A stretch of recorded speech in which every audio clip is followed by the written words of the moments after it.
Menteri UMKM Maman Abdurrahman datang ke KPK dan membantah istrinya menggunakan fasilitas negara untuk perjalanan ke beberapa negara Eropa. Apa urgensinya klarifikasi Menteri UMKM ke KPK? Kami akan membahasnya bersama Wakil Ketua KPK periode 2007-2011 dengan Bapak M. Yasin. Pak Yasin, selamat petang, Pak. Selamat petang, Baik, Bung sebelumnya Dipo. Ya. Baik, Pak Yasin. Sebelumnya kami juga sudah mengundang Menteri UMKM dan perwakilan dari Partai Golkar, namun belum ada yang bersedia hadir dalam diskusi ini. Pak Yasin, saya ingin tanyakan, kalau berkaca pada apa yang kemudian menimpa kasus viral Menteri UMKM, seberapa penting sebenarnya, Pak, seorang menteri sampai harus memberi klarifikasi kepada KPK? Iya, karena ada surat permintaan ke beberapa duta besar Oke. dari istrinya yang akan berkunjung ke Eropa itu ke beberapa negara itu sudah abuse of power di situ.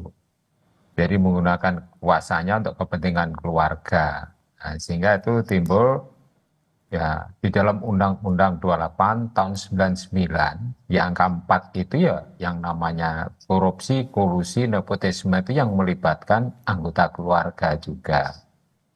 Nah, di dalam Undang-Undang nomor 20 tahun 2002 tentang gratifikasi ya. Nah, itu gratifikasi itu pasal 12B-nya itu menjelaskan di dalam penjelasan bahwa pemberian itu termasuk pemberian fasilitas, pemberian potongan harga, biaya transportasi, biaya hotel, dan biaya-biaya yang lainnya, baik diterima dalam negeri maupun di luar negeri. Ini masuk di dalam dua pasal itu. Jadi potensi abuse of power dan KPK yang membuktikan ada apa enggak itu misalnya treatment khusus kepada istri dari Pak Menteri UMKM ini. Kalau ada perlakuan khusus, bahkan akomodasinya juga dibiayai, itu sudah termasuk gratifikasi. Maka kita menunggu dari tim Direktorat Gratifikasi yang ada di KPK itu di dalam menyelidiki masalah ini, yaitu membuat laporannya kepada pimpinan KPK dan KPK menentukan ini gratifikasi atau bukan. Oke. Kalau sepanjang 30 hari kerja dia tidak melaporkan, maka masuk di dalam suap itu. Kasus suap ini keluarganya yang dikasih itu masuk di dalam baik Undang-Undang 28 maupun Undang-Undang nomor 20 tahun 2002 yaitu tentang pemberantasan tindak pidana korupsi. Oke. Begitu, Bung Dipo. Oke, klarifikasi sudah dilakukan Menteri UMKM, termasuk juga memberikan dokumen yang kemudian disebut adalah dokumen yang diajukan oleh istrinya. Tapi bagaimana Pak Yasin untuk membuktikan keabsahan, keaslian dokumen tersebut? Apakah betul asli atau palsu, itu bagaimana tahapannya, Pak? Ya, itu dari kop suratnya, dari tanda tangannya, itu enggak usah itu digital forensik udah ketahuan kalau di situ ya. Itu gampang untuk mengidentifikasi palsu dan tidaknya. Tapi yang terpenting bukan itu kalau KPK itu. Oke. Selama di negara-negara yang dikunjungi itu dia menerima fasilitas atau tidak. Kalau dia menerima fasilitas, jamuan-jamuan, pengkhususan, padahal itu bukan kedinasan. Dia itu hanya mendampingi anaknya, itu sangat private, itu pribadi. Jangan menyeret-nyeret anggota keluarga itu dimasukkan di dalam kedinasan seakan-akan Menteri UMKM-nya yang berkunjung. Ini yang perlu dipahami oleh penyelenggara negara, para pejabat negara itu. Jangan gampang melibatkan anggota keluarga untuk kepentingan dinas, termasuk melaksanakan ibadah haji pun, istri itu enggak usah diajak itu, karena mengurangi kuota juga. Oke. Oke. Iya.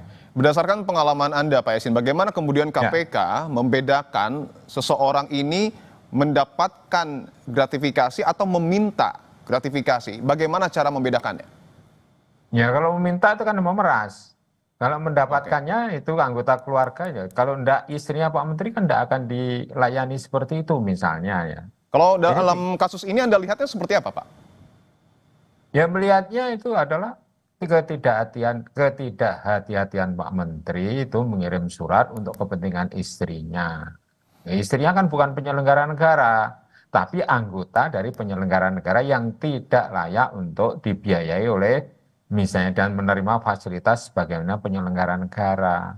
Penyelenggara negara pun malah juga tidak boleh menerima itu, apalagi istrinya. menggunakan surat atas nama dia sebagai Menteri UMKM. Itu Oke. kental sekali itu, konflik kepentingannya tuh kental sekali atau konflik of interest itu, Bung Dipo. Oke, tapi kan kalau kita lihat pernyataan dari Maman Abdurrahman, Pak, dia sudah membantah. Artinya kemungkinan besar mungkin saja dokumen yang kemudian dibuat ataupun dicetak itu tidak asli, Pak. Tapi bagaimana kemudian membuktikan, sekali lagi, bagaimana membuktikan bahwa surat yang keluar ini memang betul dari Kementerian UMKM? Ya, ya terlepas asri atau mungkin yang menerbitkan kesekjenan, apabila itu diterima oleh duta besar yang ada di luar negeri, beberapa kedutaan, maka itu jelas itu abuse of power itu. Jadi harus kontrol kepada sekjen, jangan membuat surat ke sana yang untuk meminta special treatment atau Oke. treatment selayaknya penyelenggara negara itu tidak bisa. Itu penyelenggara negara pun juga tidak harus seperti itu. Untuk Harus biaya membuat sendiri. titik terang, Pak Yasin, istri Ya, dari Menteri UMKM ini perlu dipanggil nggak? ya saya kira perlu untuk KPK harus memanggil dan meneliti juga ke kedutaan yang ada di sana atau memanggil para petugas yang ada di sana yang ditugaskan oleh kedutaan untuk datang ke KPK. Kalau Oke. KPK-nya datang ke sana kan menghabiskan biaya kan.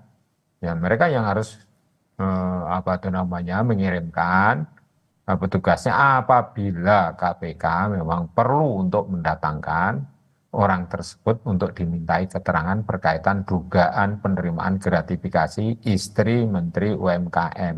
Begitu. Oke, Begitu. kalau kita cermati, ini adalah bukan pertama kali terjadi, Pak Yasin, bahwa sebelumnya juga ada Ya. kasus serupa yang kemudian menjerat kementerian di kabinet sekarang. Apa yang kemudian dapat dilakukan KPK untuk memastikan tidak ada pejabat negara yang memanfaatkan fasilitas untuk kepentingan pribadi, Pak Yasin? Iya.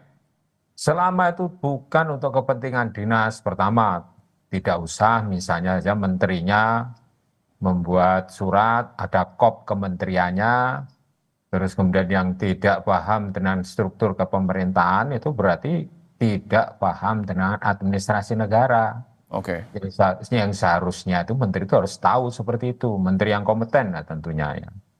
Kalau merefer kepada kasus-kasus yang lain, misalnya ngundang lurah, ngundang RT, RW itu pakai kop menteri, dan untuk tujuan pribadi, misalnya kalau yang terjadi di Kementerian Desa itu misalnya ya, dengan kop surat, itu saya kira sangat memprihatinkan. Jadi pemahaman terhadap administrasi negara ini para pejabat tinggi kita ini rendah pemahamannya. oke, Nah, harus paham seperti itu. oke. Apalagi untuk ditumpangkan dengan misalnya ya kegiatan-kegiatan yang sifatnya private.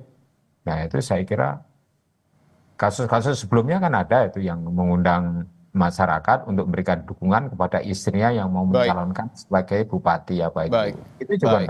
enggak benar itu. Baik, pemahaman administrasi yang kemudian betul-betul harus dipahami oleh pejabat negara kita. Wakil Ketua KPK periode 2007-2011, Bapak M. Yasin. Terima kasih atas waktunya, Pak. Sehat-sehat selalu. Ya, terima kasih.